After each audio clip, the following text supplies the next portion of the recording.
Good morning, Ahiah. Good morning, good morning.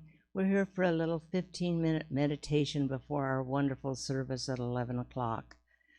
This is the Ahiah Center for Spiritual Living, and I'm Nancy Thompson. So proud to be a practitioner here, so proud of all that Ahiah does. And I'm so in gratitude always, every morning. And today we're in gratitude that we gave ourselves this time to be together, to meditate, to know the truth, just to center ourselves before our 11 o'clock service. So if you'll just come with me, plant your feet if you want to, be as comfortable as you want to. But I like you to plant your feet, straighten out your back, drop your shoulders, relax your face muscles, relax your mouth. Just be ready for the love of the universe to come through you. Just be ready. For in the silence and in the knowing that the love of the universe is coming towards you. This morning, I sort of planned a spiritual cleanse massage. You know, we have these beautiful bodies. That we've picked to be on this planet with, to carry our spirit soul around.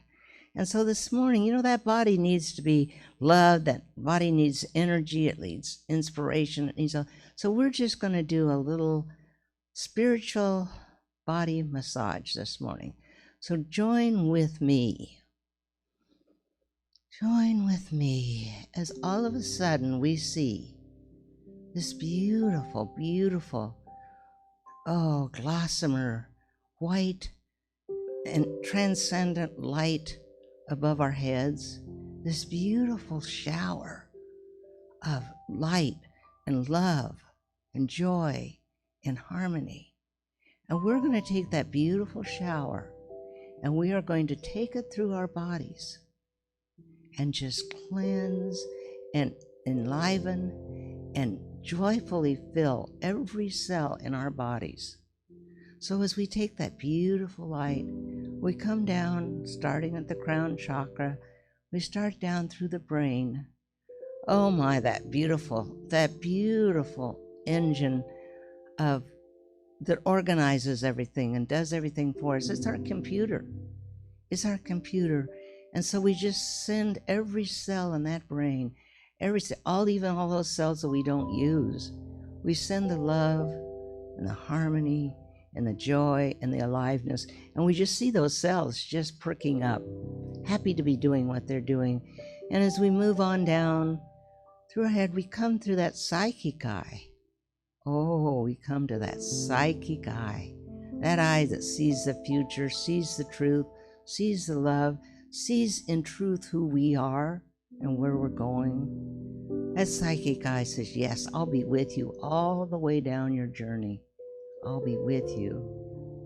So we move down to the nostrils, knowing that's just a wonderful instrument for bringing in inspiration into our lives. It's open, it's clear. It brings inspiration into our lives. And we're crossing over our ears. Oh my, you know we have two ears, and only one mouth. There's a message in that. So let's make sure that we're hearing all the words that we want to hear, especially from ourselves, our inner talk. Let's make sure that we're hearing the type of talk that we want to hear about our goodness, about our wonderfulness, about our joy, about our health. We hear all those words from the universe and from ourselves. And then as we pass over the mouth, we realize that's our way to express God on this planet. That's the way to express harmony, peace, and joy on this planet. We are the vehicle in which that God presence of love can speak. We are that vehicle. And so this white cloud, oh my, just rinse. All the little cells are so happy. As we drop through the neck, we drop down on those shoulders that are relaxed. We drop down over the arms. And at this moment, we just take in the skin, all of the skin, the face, the skull, on our scalp, all the way down to our toes. It's the biggest organ we have. And it's the one that just allows love in and allows anything we don't need. It's just a wonderful organ for getting rid of toxins or what we don't need.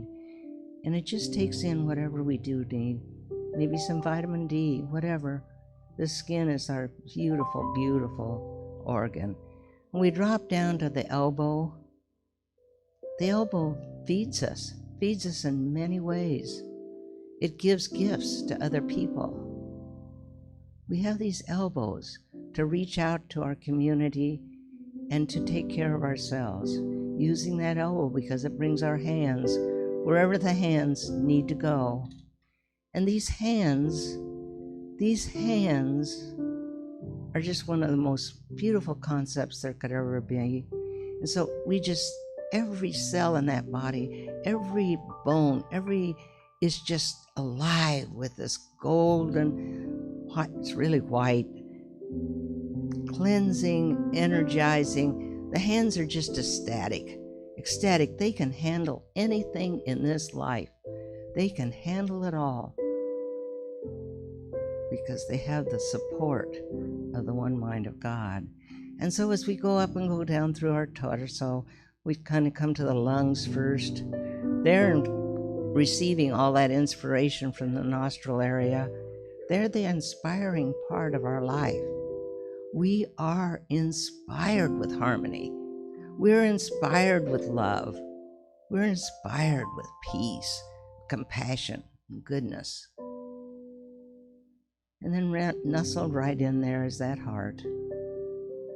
And of course, we know that heart is where the soul sits. Where the soul sits. When I say, I am Nancy, I don't put my hand on my ear. I don't put my hand on my ear. I put my hand on my heart because that's who I am. That's where my soul sits. This is the commander. The heart is the commander. It's telling the brain what to do. There's lots of commanders, small commanders within our bodies, but the heart is the major commander. And from way before we are born until the last second we're here, that heart beats out love into this body, just beats out love into this body and beats out love into the universe. And the more we know it, the further it goes. It just beats out love. I hope you can feel that beating now, that beating the love to every cell in your body, beating love out to your room, who's ever with you, or just filling your room with love. We're filling the center here with love. We're filling the center here just with love. And so we know we have this wonderful digestive system. It takes in all sorts of delicious things, and our body knows how to prepare them to use in our body, and then they're eliminated when we don't need them anymore. And we have these little kidneys. Oh my, they're not very big, but boy, did they have a big job. They just clean that blood and clean everything out. Just keep us sparkling, keep us clean, keep us just doing exactly what we have. We have a little spleen, just busy making blood. We just have all these wonderful things. And all these cells are so happy, so ecstatic to have this cleansing, to have this beautiful white light just filling them up with joy and ecstasy and peace. They're just so ecstatic with that. And so we go to our creative area where we are creative. We are these creative beings in the world, creating all the time. Through that power that Ernest Holmes says we have, we are creating our lives. So we just rinse that area and we just cleanse and ecstaticness. And as we move down the legs that are so different from the arms, they're here for structure, they're here for holding us up, they're here for moving us on. And the knees, what a beautiful instrument. What a beautiful instrument that those knees are. Those knees are for getting on our knees and knowing how humble we are for the abundance and graciousness and the gifts that we are given every day. In thankfulness, in gratitude, we can get down on those knees and say, Thank you, thank you, thank you, universe. Thank you for all the love. Thank you for all the energy. Thank you for all the ways in which this knee, then when we stand up, that knee just moves us forward. That psychic eye is with us, and we move forward into a life of perfection, into the life that we want to manifest, into the life that makes everybody joyful. So as we move down to those ankles and those feet, and we kind of wiggle and wiggle around with those toes, they're just knowing the joy. Oh boy, that light got down here, and that light is just energizing every cell here, every cell. We are so connected. We are so connected to the Mother Earth. So just know that connection. Know that connection with the Mother Earth. Absolutely know that you've experienced the most wonderful God-given shower of love and harmony and peace. Take this all with you, knowing you are the beautiful being you are. You are the light. You are the love. And so it is.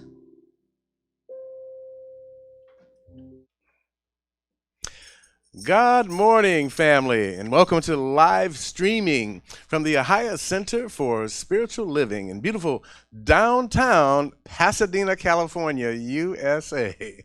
I'm Reverend Michael Bernard Lattimore, your guide on the side.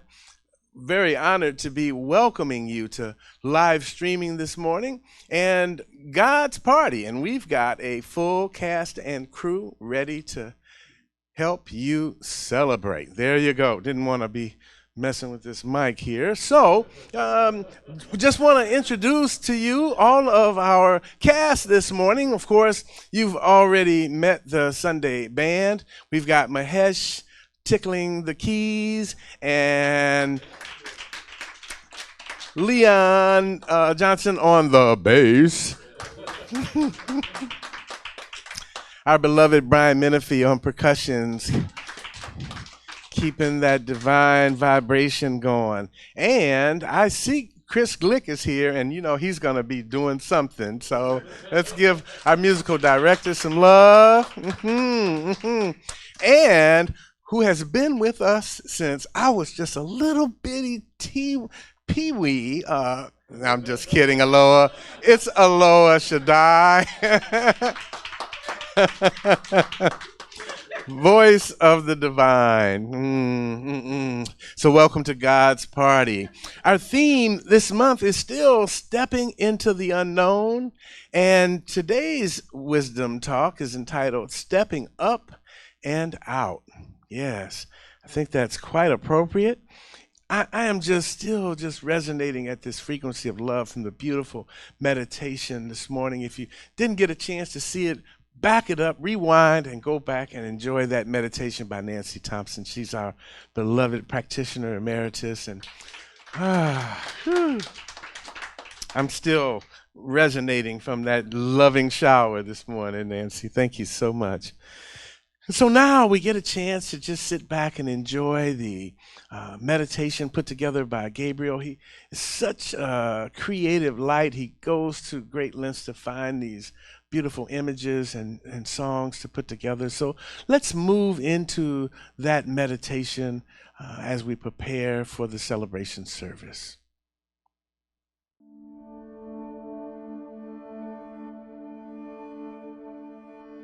I will surrender to my greatest, highest good.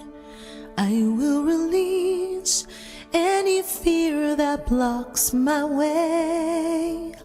For every step I take is taken in pure faith. And I am stronger every moment, every day. My mind is willing and my heart is open wide. I trust my instincts and let spirit be my guide. I vow to live a life that's real and pure and free. As I continue walking in this mystery. I surrender to my greatest, highest good. I release any fear that blocks my way. For every step I take is taken in pure faith. And I am grateful every moment, every day.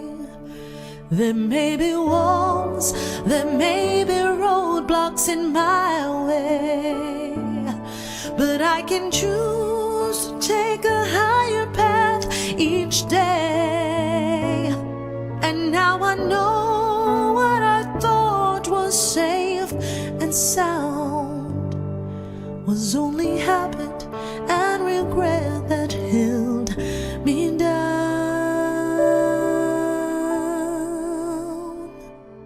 I will surrender to my greatest, highest good. I will release any fear that blocks my way. For every step I take is taken in pure faith. And I am kinder every moment, every day. I'm more loving every moment, every day. I surrender every moment, every day.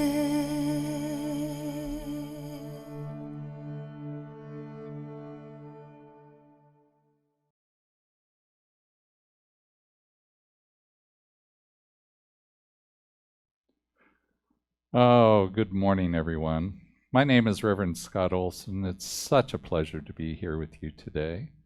And so now I'd like to ask Nancy Thompson, who led our meditation, to come on up, and she's going to do an invocation and a reading for us.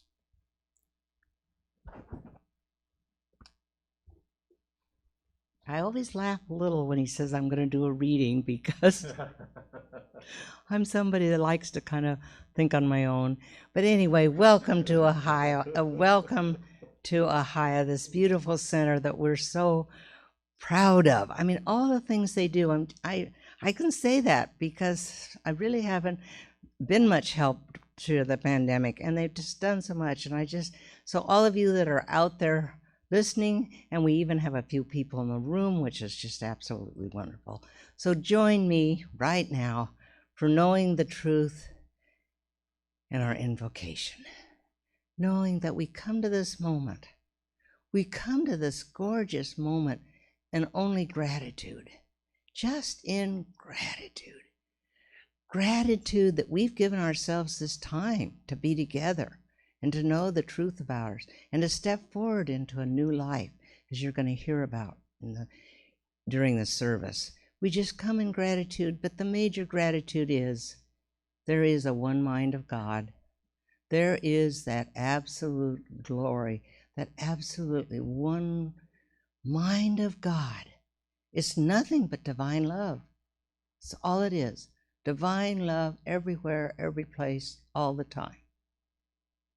And it's got this absolutely excellent intelligence that's out there plotting our good, each and every one of us individually.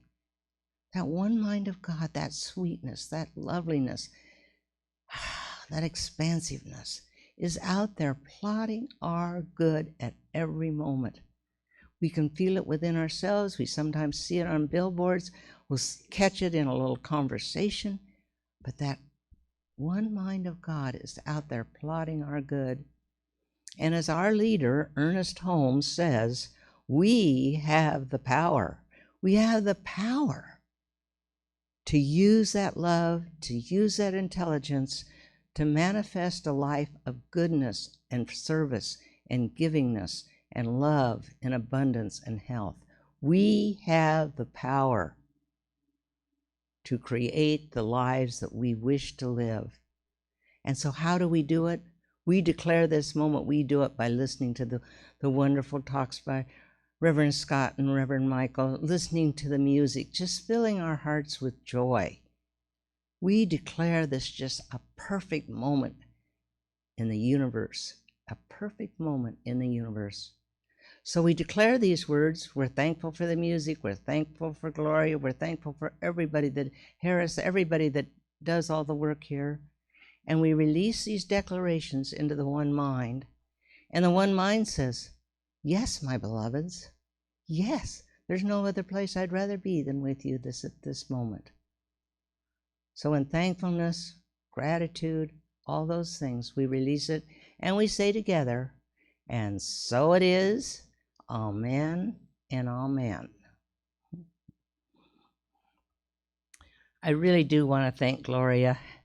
I am so happy with having a microphone that I don't have to hold up. For some reason, I just am not trained to keep that. I get going on what I'm doing. And so she just really had to work hard today to do that for me, but I really appreciate it. So I've got a double story today that I wanted to share. One thing is, you just get to thinking about how wonderful religious science, creative, spiritual living is.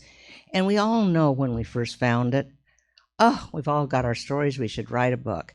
I was on top of the world. I was on top of the world when I found it.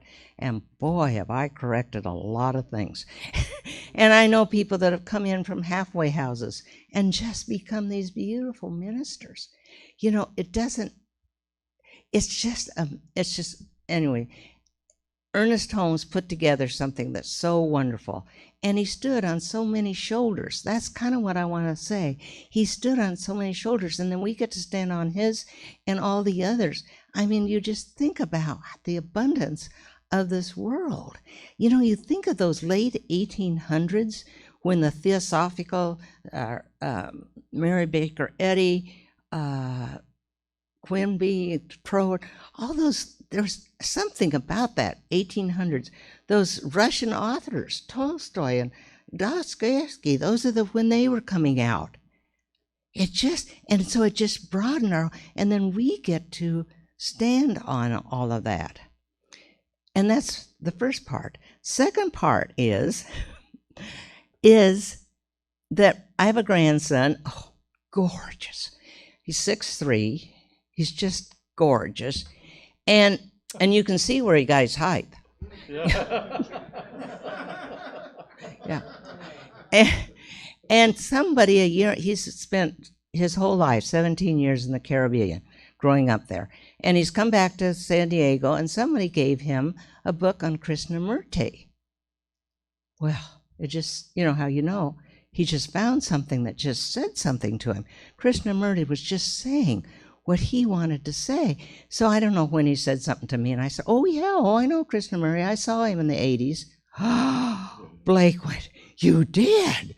So anyway, I mean, he's so taken with it, and he's gone on to Zen Kabat's mindfulness, Ruiz's The Four Agreements. He even likes Ken Wilber. He's really into Ken Wilber.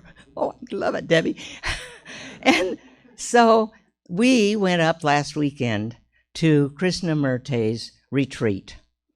And it's up in Ahiah, just 60 miles away. I don't know why I'd never been there.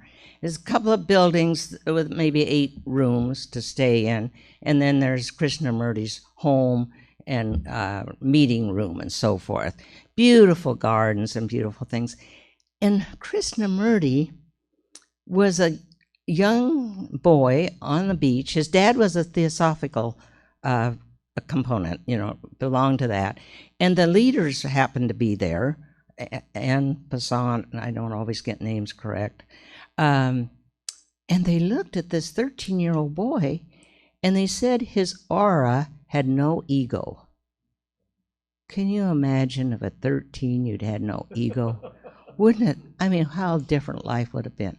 So anyway, they saw this young boy, and they took the boy and his brother, and they were going to train him to be their leader, kind of like the Dalai Lama in a sense. And they trained him for speaking and their philosophy, and he spoke all over the world.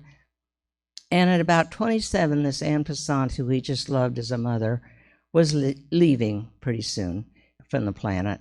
And he decided he couldn't stay within their constrictions. He had a message that he had to give, and he had to give it on his own.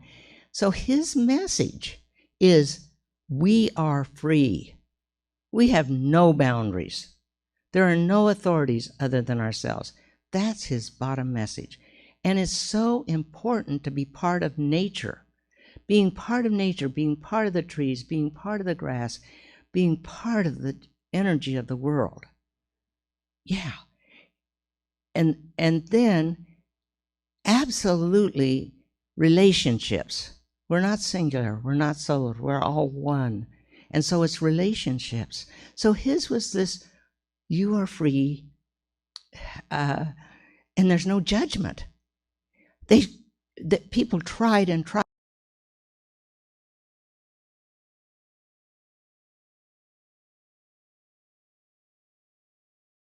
But it's that freedom. And so this place has a beautiful walking garden with herbal things.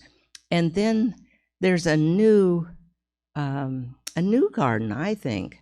And on it has a wonderful, almost life-size, like a nymph. She's just almost nude, and she's looking up to the sky, completely up to the sky, and she has her hand on her shoulder, and she's just gently removing the last illusion. The last part, that's what Blake and I thought, the last part of what are those boundaries that keep us, that keep us not being free. It's just beautiful. It's just this light little something over her shoulder, and she's just lifting it off. It's just a beautiful thing, and I think there's more shoulders to stand on. So as everybody goes forth this week, in this beautiful week heading up to May, just know that you're nothing but harmony. You're nothing but compassion. You're God's vehicle for love. You are the light. Krishnamurti would tell you, you are the light, and I'm telling you too. Namaste. Namaste. Oh, thank you, Nancy. I'm going to ask Eloah to come on up and get ready. And while she does that, I'm just going to say, I remember the day I met Nancy Thompson at my installation some years ago.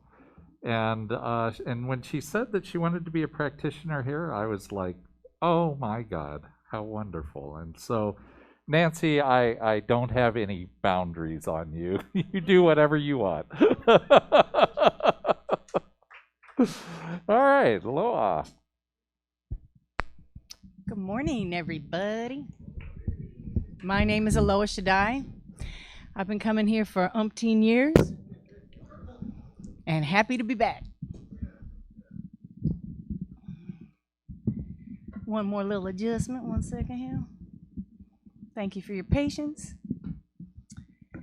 And with this week's theme being Into the Unknown, I thought this was an appropriate song. Sorry, a little crowded here. Hang on 1 second. Just one doggone minute. Muscles. There it is.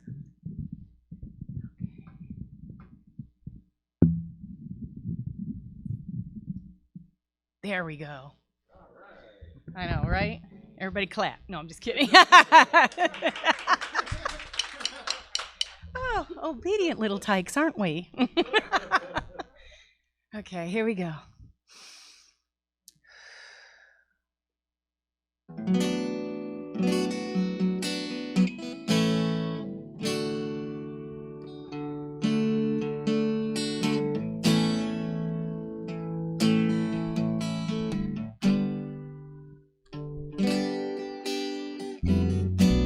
You call me out upon the water, the great unknown, where feet may fail. And there I find you in the mystery, in oceans deep. My faith will stand, and I will call upon your name and keep my eyes above the waves. When oceans rise, my soul will rest in your embrace, for I am yours and you are mine.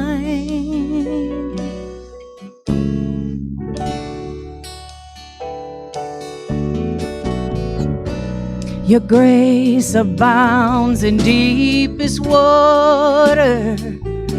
Your sovereign hand will be my guide. Where feet may fail and fear surrounds me, you never fail, and you won't start now. And I will call upon your name and keep my eyes above the waves. When oceans rise, my soul will rest in your embrace, for I am yours and you are mine.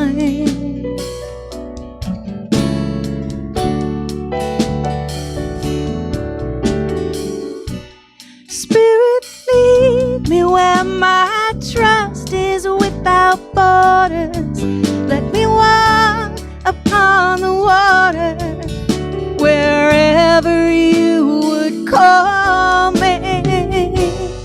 Take me deeper than my feet could ever wander, and my faith will be made stronger in the presence of your love. Spirit, lead me where my trust is without borders. Let me walk upon the water wherever you would call me. Take me deeper than my feet could ever wander, and my faith will be made stronger in the presence of your love.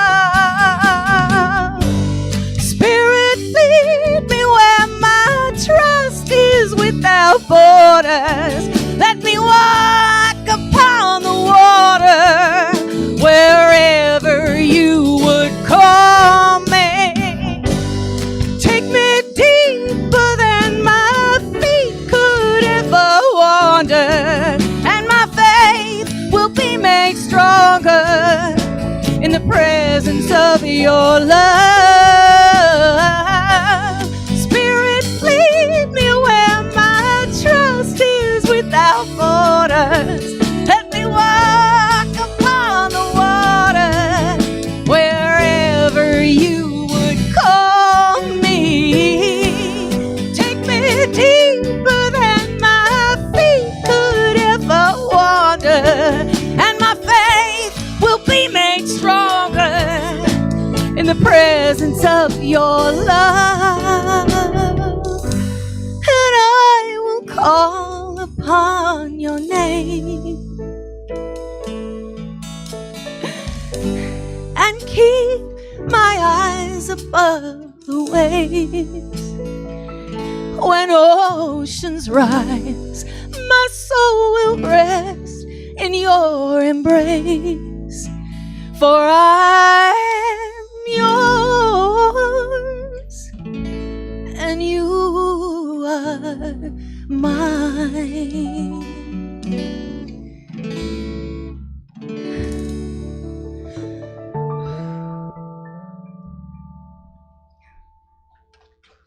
Oh, thank you, Eloah.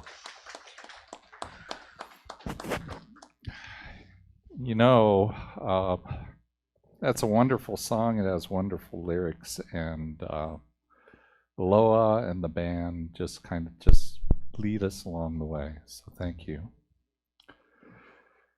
And that reminds me how lucky I am to be able to be here on these Sundays. And it's been a long time. It's been since March 15th of last year since we've had an audience here. And the good news is that I get to announce that we are going to have audiences here again, starting on Mother's Day, May 9th. Now, you know, we will have to do this carefully and, you know, in order to be safe. And so we'll be having the rules of the day, you know, wear a mask and stay 6 feet apart and all these little things. But when I just think about what it means to be here and watch what goes on live and in person, I truly hope that the feeling and the sound and the music comes across the virtual world as well as it can. But I am looking so forward to people being here. I love you all, and I miss you. So, April theme is, as Reverend Mike mentioned, it's stepping into the unknown. And you know, what does it mean to step into the unknown?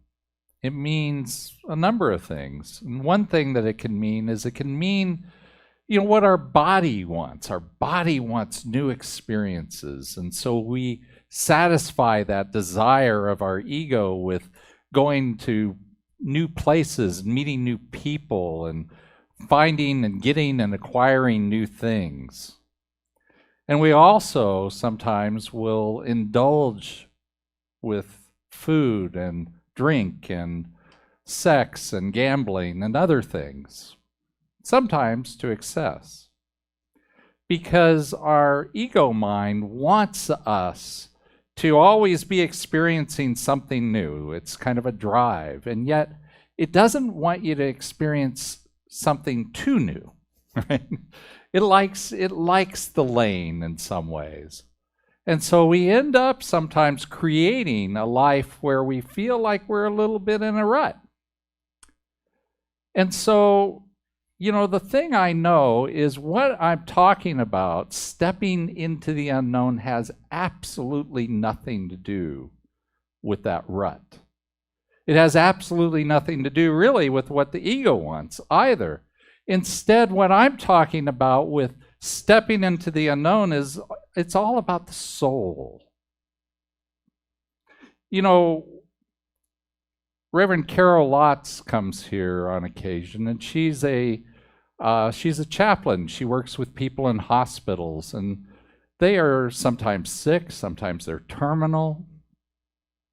And what she says is that the people that she is working with and the families she's working with, they are on that journey at that moment, which is the soul's time to learn.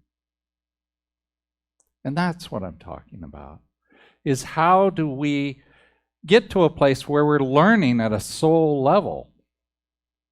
Well, you know, what we're ultimately talking about is the creative process.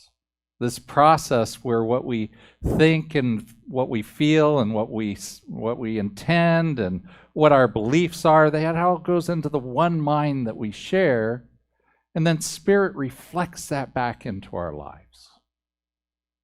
And there's really two ways of doing that. We're always using it, because Ernest Holmes, he says this. He says, there is a power greater than I in the universe, and I can use it. And the truth is I use it all the time, whether I'm aware of it or not. But when I am learning, when I'm on my soul's journey, when I'm stepping out as my soul and stepping into the unknown as my soul, I'm doing it consciously. I'm creating consciously rather than from the old habits that just kind of create and create and create and don't change. They are our rut. And we need to get out of the rut sometimes. The other way that we talk about is on your screen showing now is a quote from Ernest Holmes. Harris is shaking no. Okay. So it is not on your screen, but it's an easy one. It's Ernest Holmes, and he says, there's a power greater than I in the universe, and it can use me. It can use me. That's what I'm talking about. That's when we get to the place of having, life experience us versus us experience life. That's when we get to live in the mystery for a little while. And that's what I'm talking about. Stepping into the unknown is being willing to step out onto that next step that you can't even see. And yet, you know that you're going to be held. You know that you're going to be okay. Because the Spirit's calling you. So, I'm going to ask Reverend Mike to come on up and tell us a little bit about how he lives in the mystery.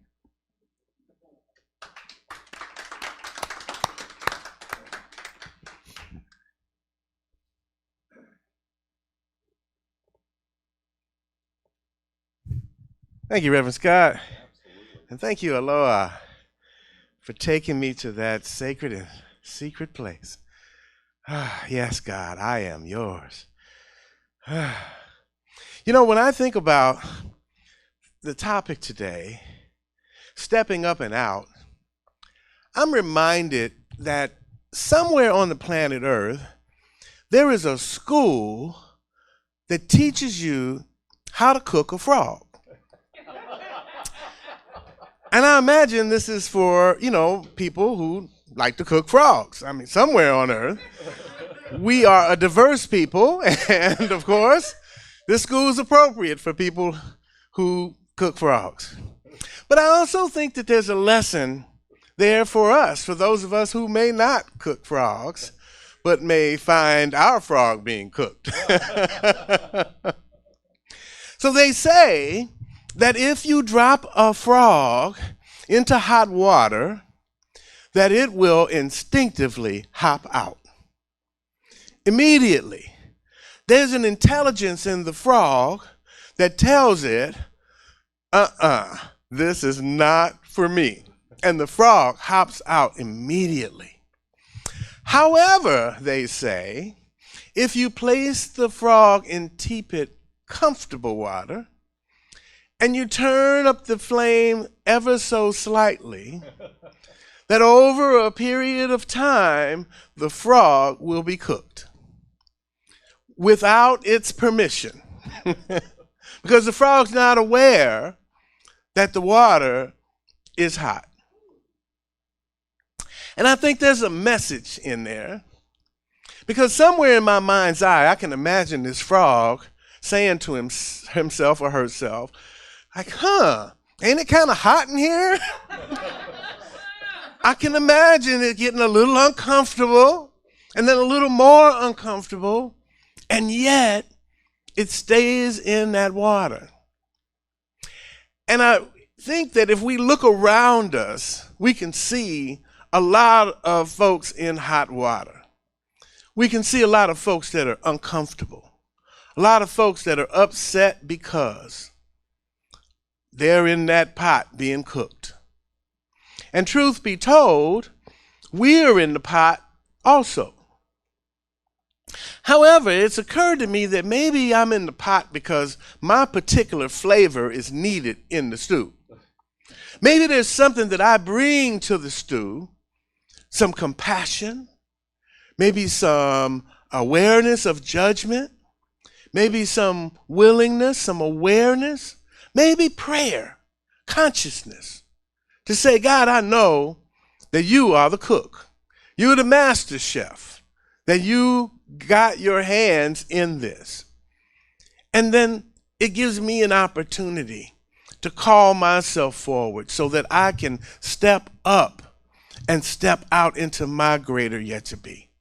And not judge the pot or curse the water, but see it as a lesson, to be open to the learning, that there's something in the stew that is bringing us into a greater awareness of what Spirit is cooking up on the planet. Because I'm telling you, there's some cooking going on in the kitchen. We can see it, and it's everywhere.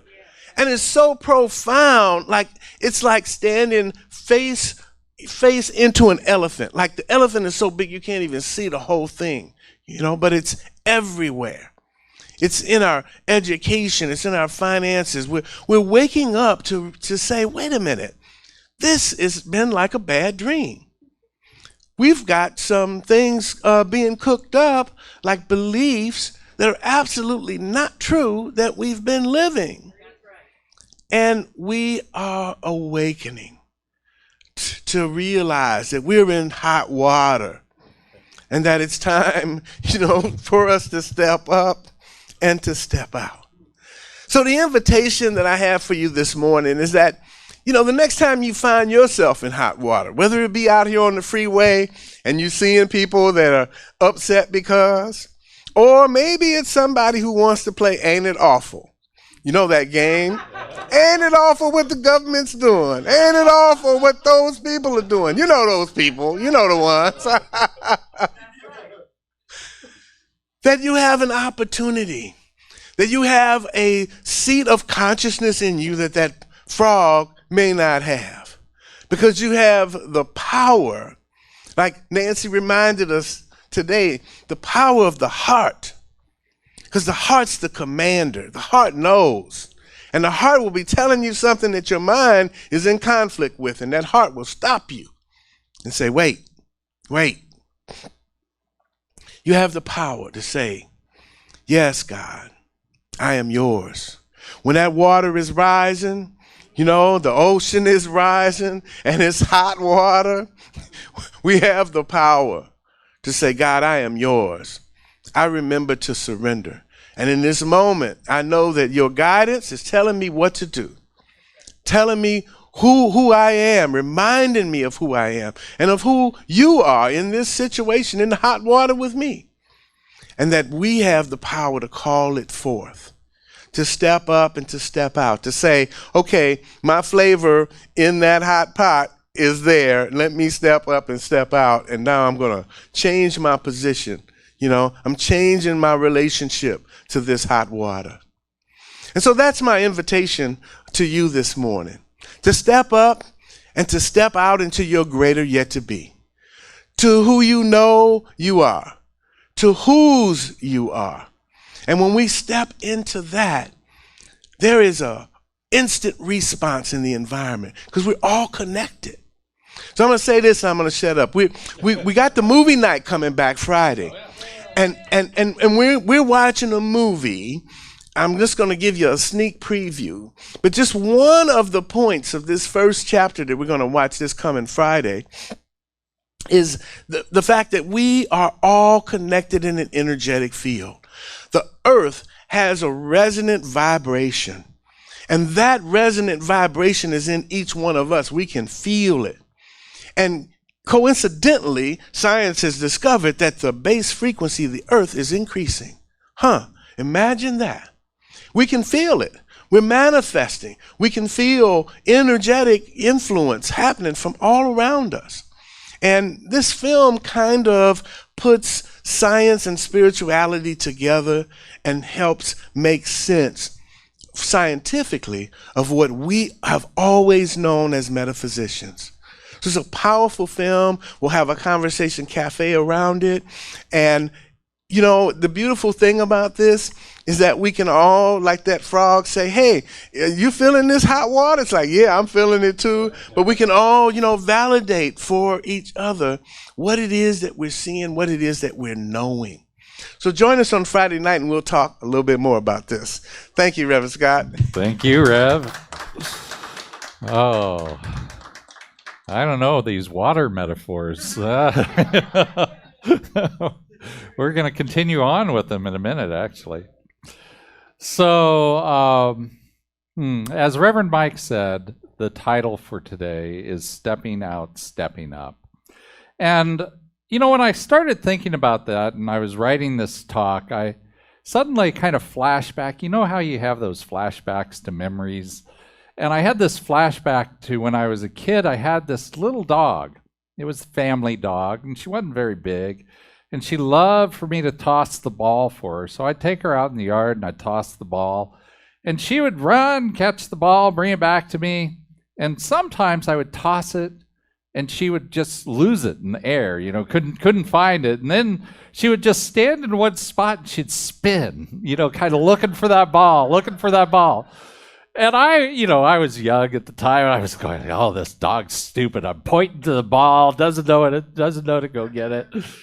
And one day I went over there and I just, you know, kind of got down on the ground with her. I was scratching her ears and everything. And I went and looked towards the ball, and you know what? I couldn't see the ball because I was so far down, right? My perspective, when I was standing up, I could see it. But when I was down where she was, I could not see it. And so we have this desire, don't we, to be up. Because we like to see.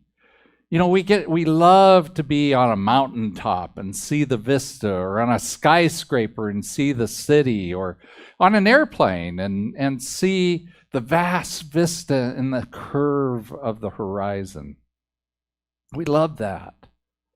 And, you know, when you're a little kid, what do little kids always do? They want up, up, up, right? That's maybe one of the earliest words they can say.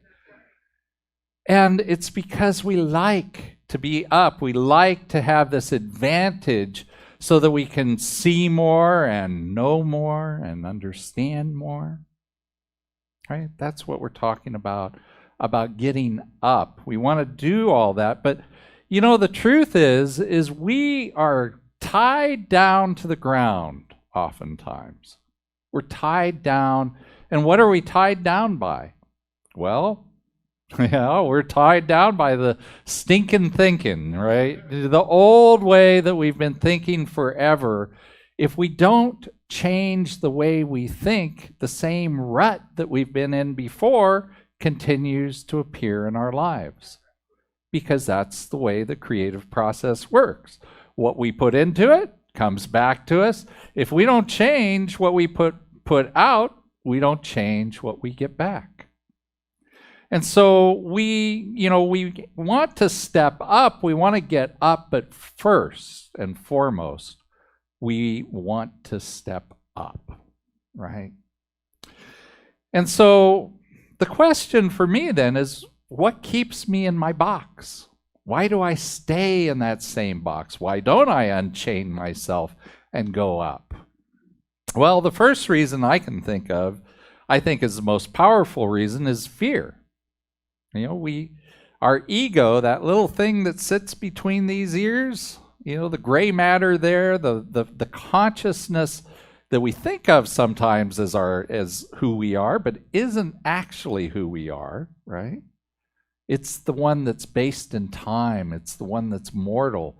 That thing has fear. And Michelle Obama, she says, it's on your screen, she says, you can't make decisions based on fear and the possibility of what might happen. Right? The possibility of what might happen. Isn't that what gets us, right? We are all, each and every one of us, great storytellers, aren't we? We can spin a yarn like nobody's business because we spin it to ourselves, right? Even if we're not the type that likes to tell stories to other people, we are constantly telling stories to ourselves. And they are stories that are fraught with danger. Don't go down that way. Oh, maybe that way, but I don't know, right? It leads to what's called analysis paralysis, right? This way of being where I can't move forward because I've just overanalyzed it. I don't know where to go anymore. I've thought about so many ways. Wait, wasn't there a different way I was going to go yesterday? I don't know, right? Let me just stay in the same spot for a while. And that's what we do oftentimes, is we spin these yarns, and they're like little horror stories, right? Don't they? When we actually go and tell somebody the story of what we're thinking, doesn't it sound a little bit like we're sitting around a campfire telling scary stories at midnight, right? That's what we can do. So there's this fear issue, and there's another reason why we don't get out of the box, and that's because we have a lack of faith. We have a lack of faith in the moment that all will be well.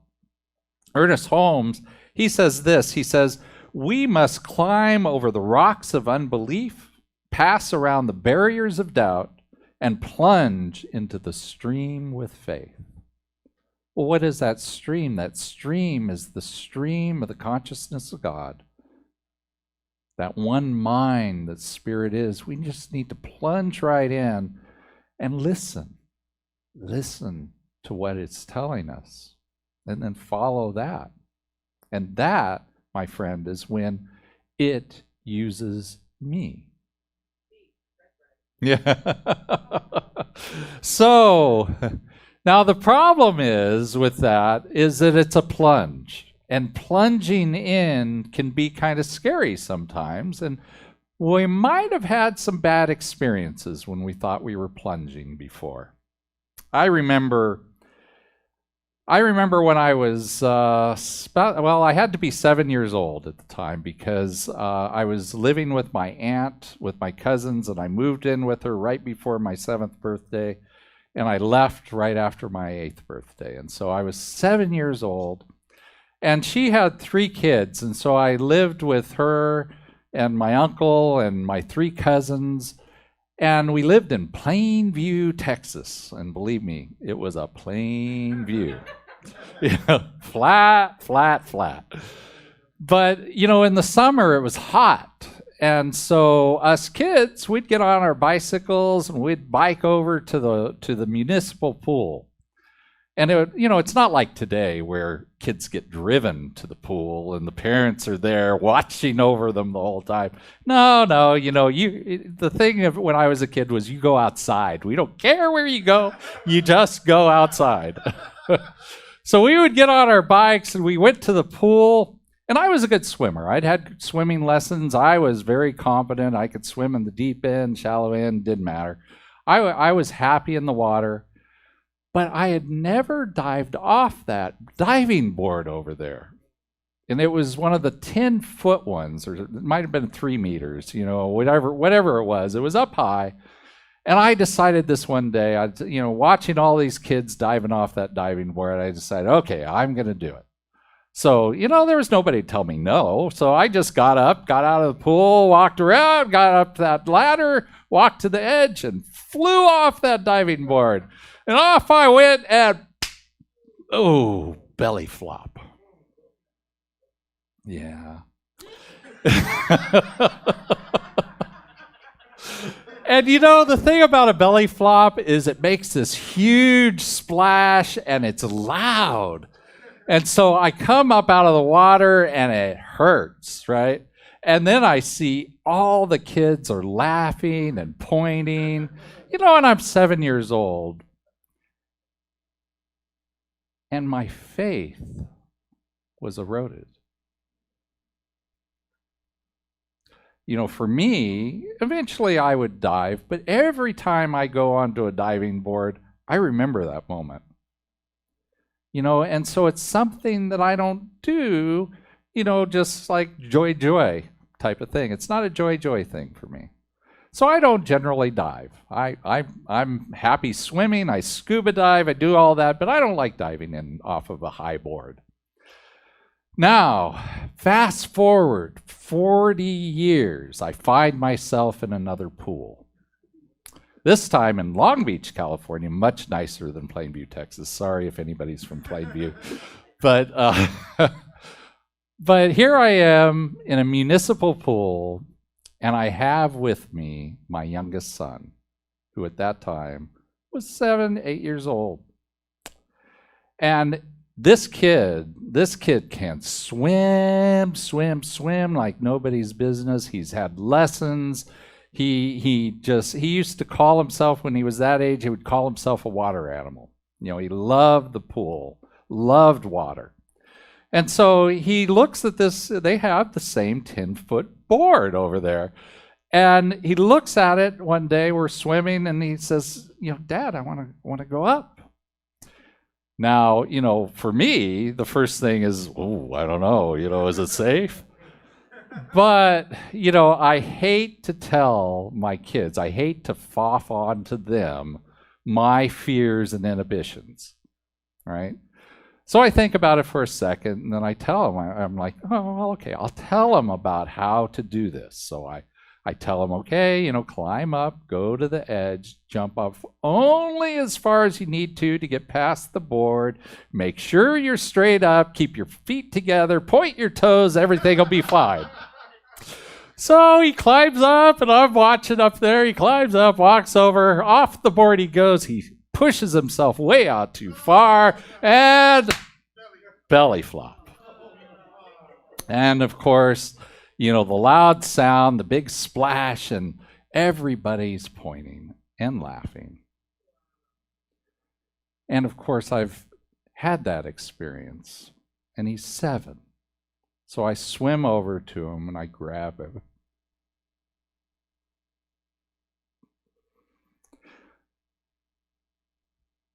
And I hold him in my arms. I tell him I love him. And I tell him that, you know, because it didn't work the first time doesn't mean that it'll never work. I tell him that practice makes perfect, and that, you know, he may need a day or two, but he'll get back up there and he'll try it again. And he'll do it great because he knows now what not to do. And sure enough, you know, he does. He dives. When he got into high school, he was on the swim team, on the water polo team. If they had had a dive team, maybe he would have done diving too. But that incident did not erode the faith for him. And I think it's because of the love. You know, he was wrapped and enshrouded in love right then. Didn't matter that the kids were laughing. It didn't have an impact on him. And that's what we have to do, isn't it? That's what we have to do in our lives is, you know, when things happen, sometimes we have to nurture the faith to go back up on the diving board. Sometimes we have to recognize that, you know, I'm scared of going on the diving board because of something that happened in the past. And I'm going to go ahead and step out in faith, knowing that I'll be okay. And sometimes, you know, when we see other people who are struggling, sometimes the right thing to do is just to love them up. And sometimes I know that, you know, we just have to trust the divine. So that's about stepping out. But, you know, what happens? How is it that we actually do that? How do we step out? Well, I know of 2 ways that we tend to do them. One is we feel like we're in a box. And that can be because we're afraid or we're mad. We feel just pinned in. The same thing's been happening for too long. And so when that happens to us, sometimes the way we get out of that box is we explode out of the box. We all know exploders. Maybe we're an exploder. I used to be an exploder. And I quit exploding once I realized that, first of all, it was not good for me, right? It's just hard on you. It's hard on the mind. It's hard on the body. But I actually quit more because I realized that it was hard on the people around me, to explode all over them. It was hard on them. And thankfully, they stuck around with me and loved me up to the point where I could see that. The other way to get out of the box is to plunge into the water with faith. And when we do that, one way to help us to do that is just to say, it is what it is. Right? It is what it is. Because when I can say that, and if I say it often enough to myself, it is what it is, then I can then take the next step, which is to acceptance.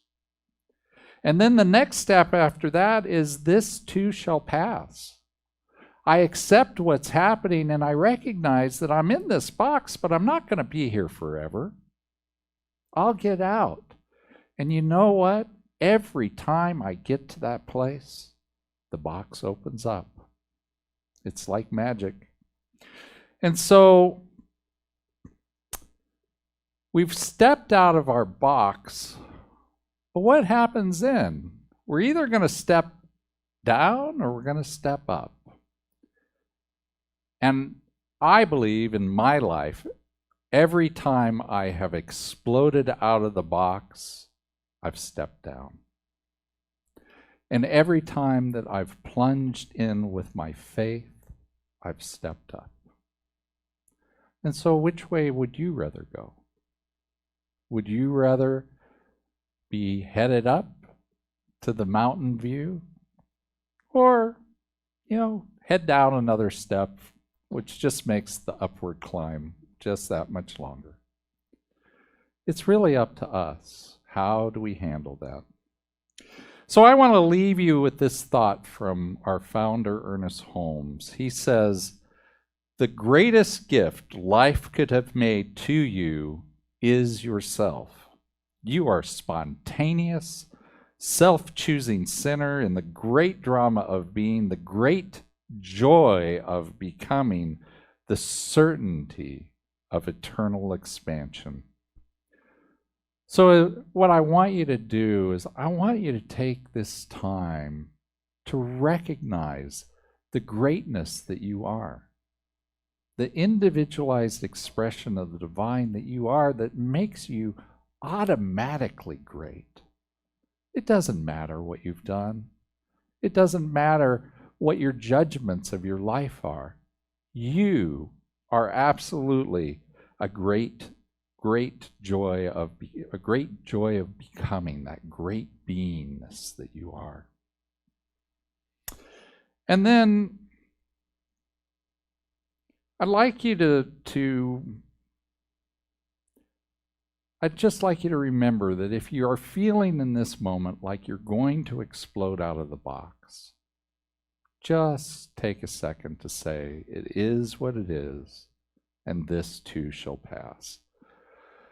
So I'm going to leave you with an affirmation for today, which is, I confidently step up and into my greatness. Let's say that again. I confidently step up and into my greatness. And so as you go out into your week, just, have the faith to step up onto that board and dive off. And if you're not quite sure, you get to the edge and you're not quite sure, just let Spirit guide you. Thank you. and namaste.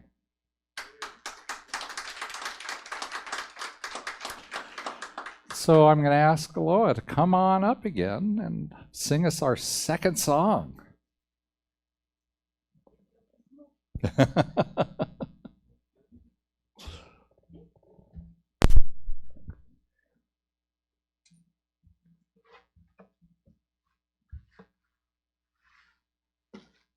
Ooh, sorry. Apologizing to the plant. Okay. In keeping with the theme, we're going to go with the happiness. You want to say something else? Yeah. Come on. I almost forgot the offering. Oh, that's important. So I've decided we're going a little long. I am skipping the prayer, but let's go ahead and do the offering. So we'll do it real quick. As you know, most of you have already done your offering online. If you have not done it, then we have a screen showing you how to by going to ahiah.com/donate, or texting to give, or mailing in a check to the address here. However you do that, what I'd like you to do is go ahead and take that gift and put it to your heart and say the blessing along with me. This gift I give is God in action. I send it forth with joy, confidence, and ease. I am blessed by the law of giving and receiving as I now share my gift with life. Pressed down, shaken together, and running over. And so it is. Amen and amen. Take it away, Eloah. Okay. This song is called Because of Your Love. So I hope you guys like it. Did you say it's an original? The lyrics are original. So, yeah, I wrote them yesterday. Okay, so here we go.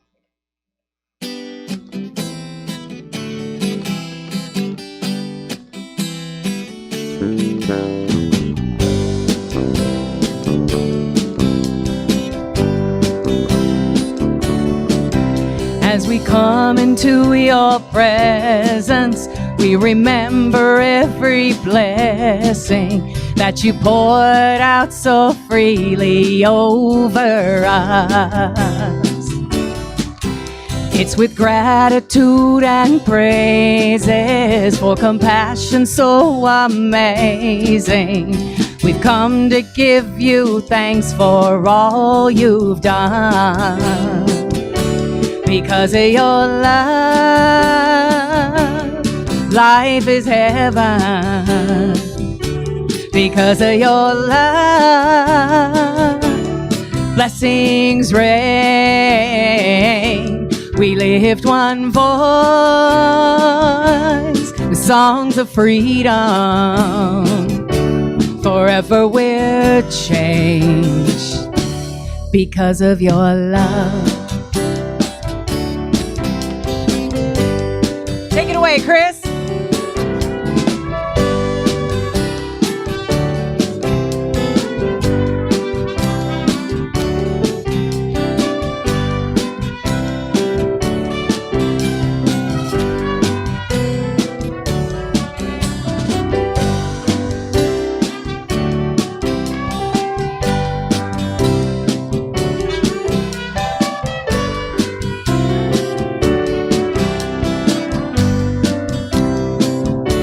Because of your love, life is heaven. Because of your love, blessings rain. We lift one voice with songs of freedom. Forever we're changed because of your love.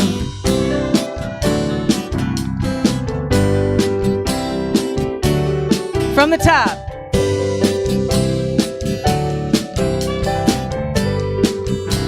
Here we go. As we come into your presence, we remember every blessing that you poured out so freely over us. It's with gratitude and praises that passion's so amazing. We've come to give you thanks for all you've done. Because of your love, life is heaven. Because of your love, blessings rain.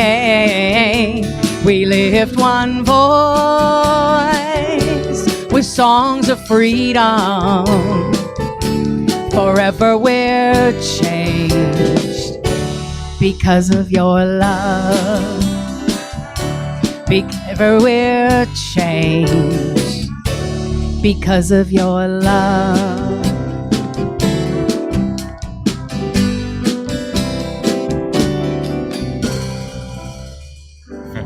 That's it. Thank you so much. Because of your love. Absolutely. You should become a songwriter, you know? I thought that was really sweet. I could hear that on the radio. Absolutely. So we have just a couple of quick announcements here. Few things coming up. One is, well, I don't have one of them. Oh, no, there we go. One of them is that we are opening up May 9th. Please keep an eye on the newsletter and the website. They will give you instructions of what you need to do as far as wearing masks and other things. And we would love to have you here. We'll be spacing people out throughout the sanctuary and all. First come, closer seating. So, because we are going to spread people all the way into the fellowship hall. So arrive early, arrive for the wonderful meditation like Nancy Thompson gave us this morning. And then second of all, the next class that I'll be teaching is Power of Your Word. And Power of Your Word is the most important thing that we can develop.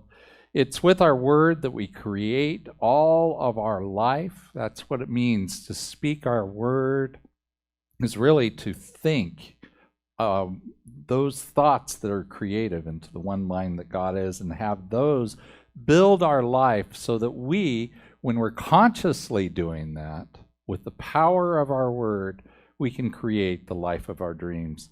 There's 2 books that we'll be using, Can We Talk to God and How to Use the Science of Mind. Both of them are in the bookstore. Both of them are available in Kindle form. And it'll be an 8-week class starting May 4th. Those are Tuesdays, 8 Tuesdays. It's not this Tuesday, but the following Tuesday. And you can register for it by going to ahiah.com/classes. And once you register it, I'll know that you want to take it, and you'll get all the information, including the workbook and everything that you need to take the class. The link in Zoom and all that type of stuff. So go to ahiah.com/classes and register there. And I just love to have you in the class. We're going to have a lot of fun. And it's $15 per class love offering. And a love offering means that, pay what you're able to. That's what it means. So the other thing is, Reverend Mike mentioned, we're having 10 episodes of the movie night. That'll be every Friday, starting this Friday, Reverend Mike? Yep. And so it's from 7 to 9 o'clock. It's in our Zoom room. Go to ahiah.com/virtual, and you hit the Go to Zoom button that we use for everything around here, except for the classes. Will be on different ones. So go to that one, and that will take you right on in. And again, it's 7 to 9 starting this Friday. And then I think that's it. So let's go ahead and do our benediction.